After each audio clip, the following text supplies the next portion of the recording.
That is because people's action time is quicker than their reaction time.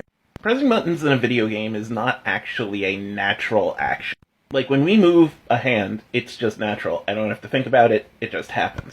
There actually is a process of thinking when you tie pressing a button to an action in a video game. So in order to internalize the muscle memory you need to play a video game, you need to press a button, see the action, see the consequences of the action, and repeat.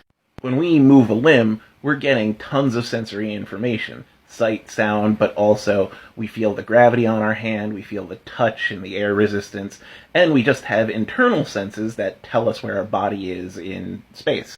In a video game, you're turning most of those off. It's just sight and sound, maybe a little bit of touch if there's force feedback or vibration.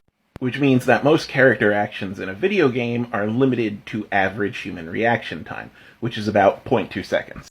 And you can screw with this with the design of your video game. Like, if you're making a fighting game, you can make something hard to react to or nearly impossible to react to by making it faster. You can also sell the concept of speed by making one button press do multiple attacks, like an attack flurry.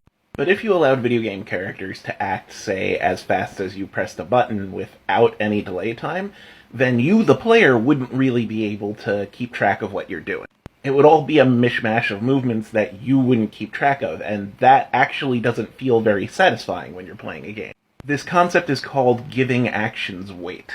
The more noticeable any individual action is, the more weight it has for the player. That's why in most games, when you hit someone, the whole game freezes for a split second. That's called hit stop. That sells the hit, that lets you notice that you made contact. All this is in service of helping you, the player, learn. They want you to understand that you pressed a button, and that button did a specific thing, and that specific thing had a specific outcome. And learning that increases your enjoyment of the game.